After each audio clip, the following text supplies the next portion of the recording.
Mga ka-blessed, yan po yung view po ng bahay kapag medyo malayo po tayo, para lang may idea po tayo.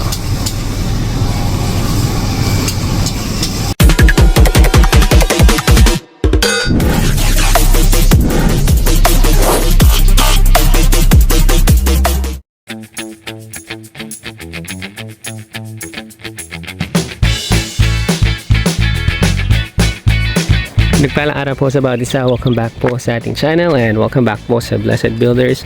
Mga ka-blessed, ngayon naman po nandito po tayo sa site po natin sa Metro Gate Subdivision dito po sa Angeles. Check po natin progress sa two-story project po natin dito. Ongoing po yung pagro-roofing po natin, mga ka-blessed. Yung mga trusses po natin nilalayout na. Tapos in 1 to 2 weeks time po maglalatag na po tayo ng mga yero sa itaas. So check po natin yung progress. Plastering po natin, almost done na po. So 90% na po. May mga ilang portion na lang po sa itaas yung hindi po natin na plaster since may modification po tayong ginawa. So check po natin yung progress. Punta po tayo dito sa left side portion po ng bahay. Nakapagbakod na rin po tayo dito po sa left side at saka po sa may right side. Ongoing po yung sa may likuran yan.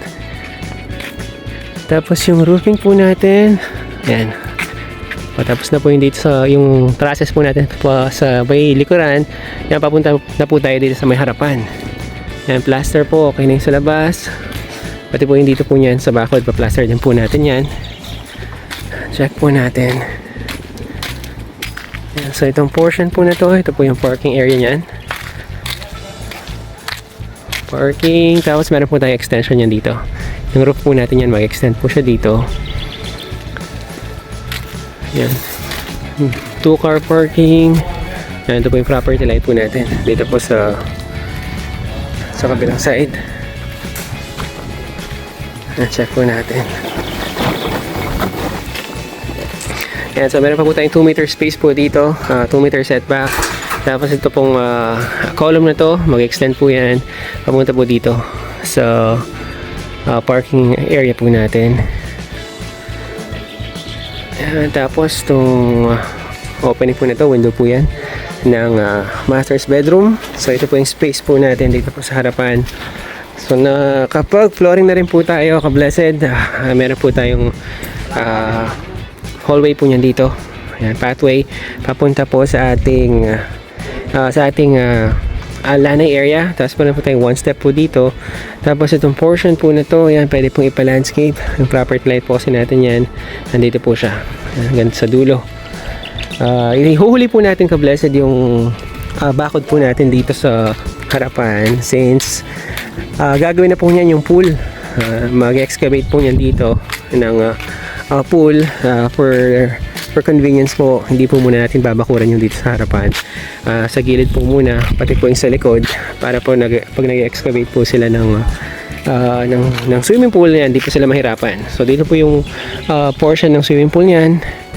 Tapos yan, ito po yung lanay area po natin, ano, sa gilid. So ito po yung view po natin pag nandito po tayo sa side po ng bahay. Atras lang po ako para makita niyo po siya. Hindi po kasi masyadong makita yung roofing since mataas po yung bahay. So kailangan po natin umatras. Ayan.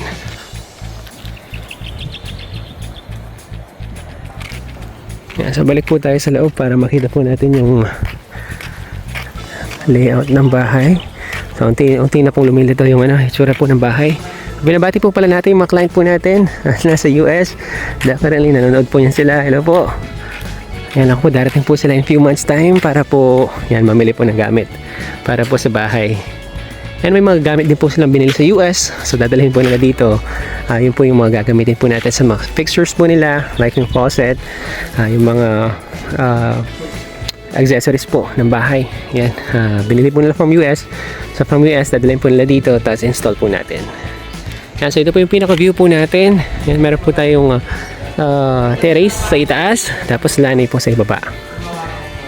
Tapos meron po tayong guest room dito, tapos outdoor kitchen, tapos outdoor toilet and bath. Pasok po tayo sa loob para makita po natin. So dito po yung main door po natin yan.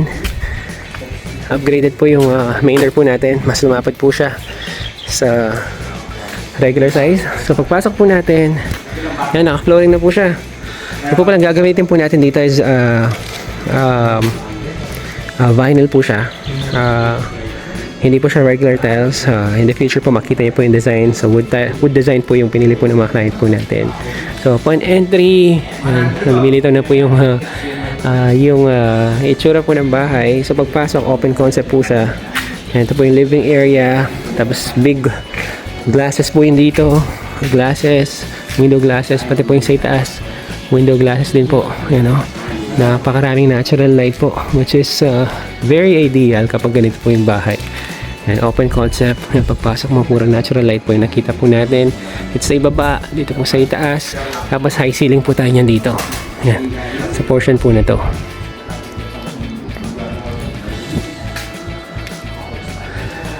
Yan, so itong portion na to niyan, ito po yung magiging formal kitchen po natin. So pa letter L po yan. Letter L. Tapos meron po tayong powder room sa area po na to. Para ma-maximize po natin yung space. Yan, meron po tayong powder room sa area po na to. Itong portion na to sa ilalim po ng stair. Yan, pwede pong gawing under stair storage. Yan, so check po natin sa itaas. Yan po tayong malaking window dito for natural lighting. Yung mga AC po natin, yan, nakapag linya na po sila. Request po na client po natin lahat po ng outdoor unit ng mga AC na sa likuran. Yan, kaya pina-embed po natin yung mga piping ng mga air condition units po natin.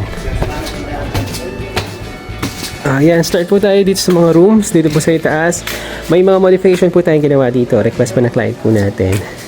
Dati po kasi open yung dito. So, ang mangyari po niyan, meron po tayong concealed door. Itong portion na to. Concealed door po niya nito. So pagpasok po natin, full bathroom po yun dito. Meron po tayong sink dito, yung toilet, tapos yung shower area po natin, nandito po siya. So itong portion na to, magkakaroon po ng glass door yun dito. So ito po yung shower area niyan. Dati po kasi mahaba yung shower area po natin dito. So nilagyan po natin ng partition. Mapapansin po natin may partition na po yun dito. Tapos titignan po natin, nagkaroon po tayo ng parang closet po dito sa bedroom po sa harapan. Dito lang po. Yan, dati po kasi wall lang po yun dito. So request po ng client po natin, buwasan po natin yung space natin sa shower area. Yan, para magkaroon po tayo ng opening po dito. So itong opening po nito, magiging wardrobe po niyan ng bedroom na ito na nasa itaas. Ito po yung bedroom sa itaas. Yan, ito po yung mga windows po natin. Yan, napakalaking window po yung dito sa harapan. Tapos another window dito sa right side.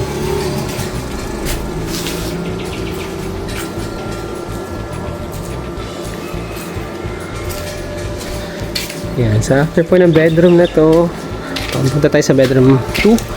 Walang wall na to, tatanggalin po niya natin to. Tatanggalin to, tapos magiging glass railing po yun dito. Dito sa harapan, pati po dito po, sa may side na to. Yan, dito po tayo sa bedroom 2, sa itaas. Yan, ito po yung layout po natin. Yung AC po natin, nandun na rin. Yan, nakapag-piping na po sila.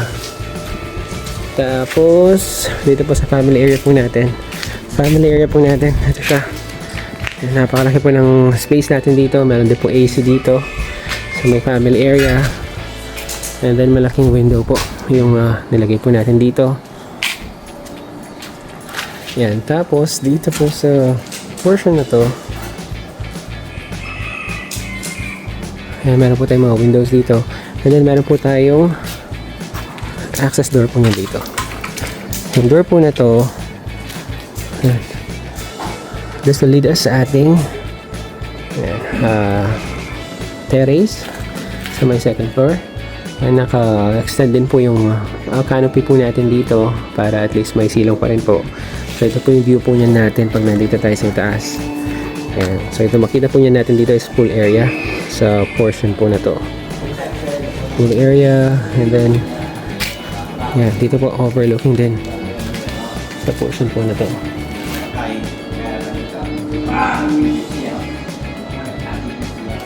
Yan o.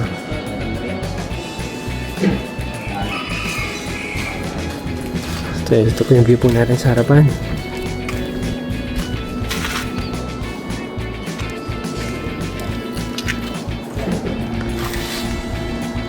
Yan, tapos balik po tayo sa ibaba. Yan, check po natin yung master's bedroom sa ibaba. Yan, dito po tayo sa family area. Yan, nakita naman po natin yung dito sa ilalim. Living area, tapos yung dining po sa baba.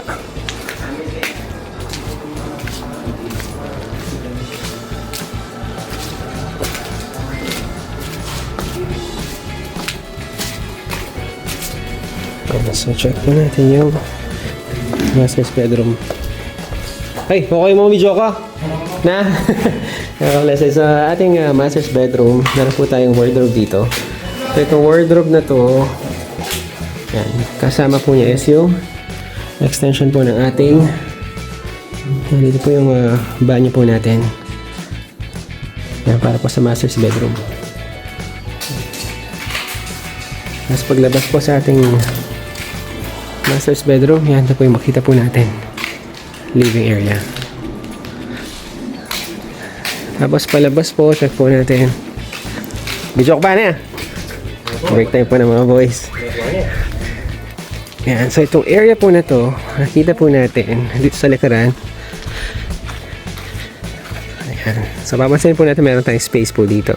Yung pong area po niyan na to, magiging pong pumping room. Para po sa swimming pool.